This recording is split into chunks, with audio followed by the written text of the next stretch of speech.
What's up, everybody? Tom and Jerry, that's what's up. And yes, you heard me, I'm talking about Tom and Jerry today.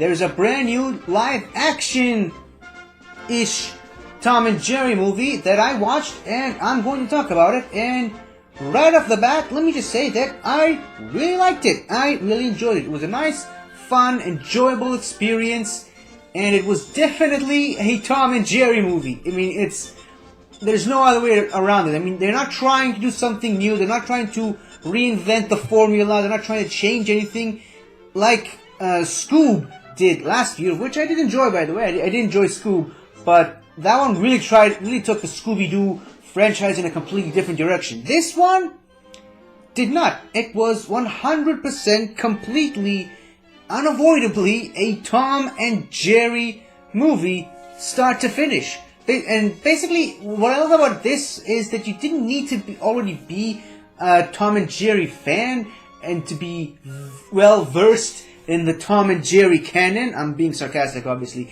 You didn't really need to watch any other Tom and Jerry material to enjoy this movie. You could have just walked into this movie with a completely fresh new take on the franchise and still get some enjoyment out of it. I mean, even at the beginning of the movie, and I'm going to talk some spoilers throughout the movie, but not too much to keep people interested in coming back and actually going and watch the movie. The movie kind of opens with Tom and Jerry not necessarily knowing each other very much, and it treats this as if this is the first time Tom and Jerry have ever met. Now, obviously, over the many decades that we had these two characters, we've had several different iterations of them. Some of them, well, the majority of them, the more familiar ones, the more iconic ones, had Tom living with this woman, which we never actually saw her face, and she's deathly afraid of mice. And there's Jerry running around doing some shenanigans and trying to upset Tom's way of life, and Tom is trying to catch him. We've seen other versions of Tom and Jerry where they live in the streets and they're just trying to get by. We've seen so many different versions of Tom and Jerry over the years that it was kind of nice to see this one try to kind of be almost like an origin story for when these two characters met for the first time, but also not trying too hard to be the first time that these characters met each other. And yes, this being a Tom and Jerry movie, they recycled a lot of the jokes and a lot of the gags, and I'm not going to mention them by name, but if you've seen any of the original MGM Tom and Jerry stuff, you would recognize a lot of the gags because they were gags that you've probably seen countless times over and over and over again in the reruns of those old episodes. At least that's how I chose to spend my afternoons after school. In any case, so yeah, that one didn't bother me too much because, I would have appreciated seeing some new gags, but at the same time we got new ones plus the old ones, and it was a nice fitting balance between the two that I felt was pretty enjoyable. So anyways, if you've seen the trailers, you know that some of the plot, Tom and Jerry somehow end up in this hotel, the Royal Gate Hotel. I don't know, it's supposedly one of the biggest hotels in all of New York. I'm not even sure if that's true or if they made it up for the movie, but yeah, the Royal Gate Hotel, I believe that's the name, and there's apparently this big wedding of these two famous rich people who are famous because reasons that I don't think the movie felt the need to share with us. But the important stuff, what you need to know is that these two guys, this white boy American guy and this beautiful Asian Indian woman, they're getting married, and they decided to do this in this hotel. And in comes this character played by Chloe Grace Moretz from the Kick-Ass movies. She basically lies and cheats her way into getting a position in that hotel to kind of help set up the wedding, and lo and behold, there's an infestation afoot, or rather one very specific, very troublesome mouse causing a lot of troubles all over the hotel, and it's Chloe Grace Moretz's character, Kayla, I think. It's her job to stop it, to find the mouse and make sure he doesn't ruin the royal wedding. And obviously there's the Michael Pena character, who's kind of not necessarily her boss, but he's kind of in charge of her, and he really doesn't like her for reasons that you'll see in the movie. He's playing a very similar comedic spin on the whole I'm the guy in charge of this person, and I'm gonna make sure their life is miserable. He doesn't necessarily do that, obviously, but he's just always judgy, and he's always on her case. And it was fun to watch these two and their dynamic together. There's this one character, Joey, I believe, Josie. She plays the stereotypical girl that just a spooky girl that has a past that no one knows about, who just randomly appears in spots. You know, the classic trope that we've seen in a bunch of different movies. Yeah, she was really good. I would have felt that that particular joke could have been well served if it was used more, but I think we saw a nice. A decent amount of it, and the actress who played her did a pretty great job. There's this barman called Cameron, who was sort of the emotional anchor of the character of Kayla throughout the majority of the movie, and I can't remember the name of the actor, I apologize, but he was really good in that role as sort of like the hot boyfriend that gives intelligent life advices.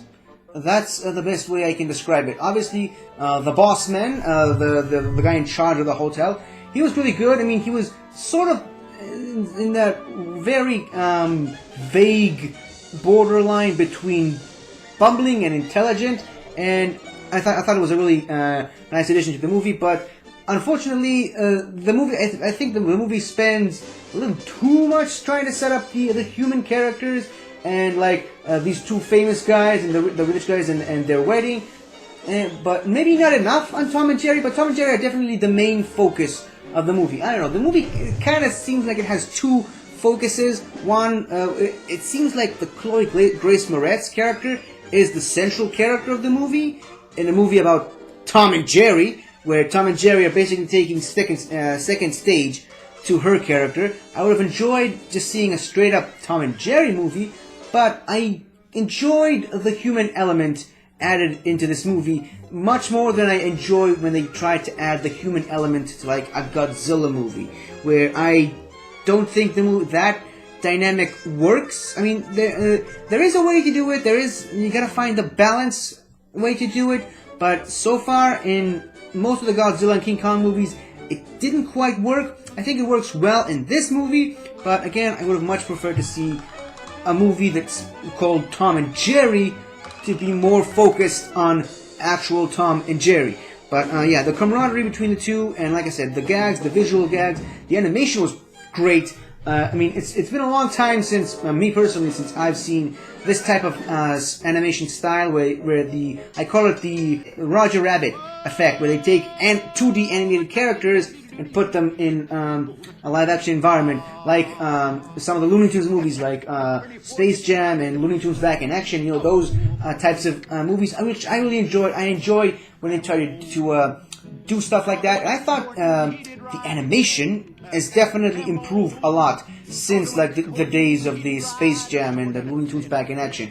And one of the main questions I had going into this movie is, okay, so how are they going to explain the fact that these two animated cat and mouse characters are walking around this live-action human world? And the movie actually takes a pretty interesting approach to it.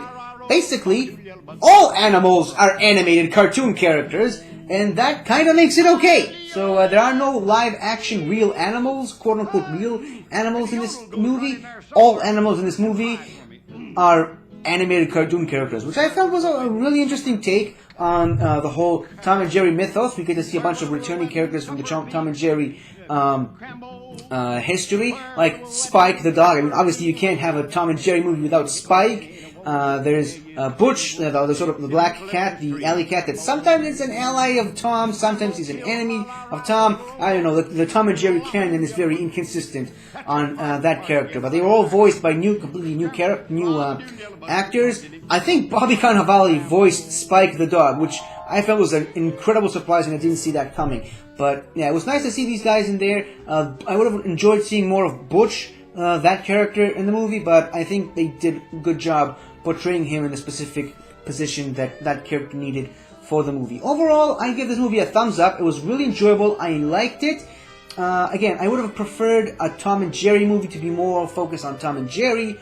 However, I think there's a bit of a message to be learned from the Chloe Grace Moretz character. She's kind of introduced as sort of the millennial who thinks she can get away with everything, and she thinks she can be successful if she cheats and lies her way into the system. You know, like unfortunately we see a lot in the world today. And she thinks that just because some people get famous on Instagram, basically, she can do the same thing. And I think she goes through a character transformation arc in the movie that I don't think quite hits the nail on the head as far as the message that they're trying to set up with her character in the movie.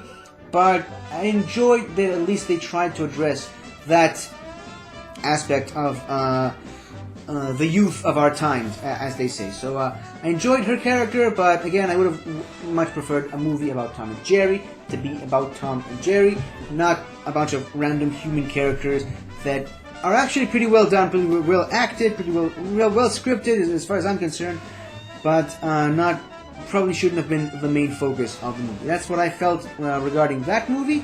And yeah, those are just my thoughts on the movie. I mean, there's not a lot to say about a movie about Tom and Jerry. It's a movie about Tom and Jerry. And if you like Tom and Jerry, you should go watch it.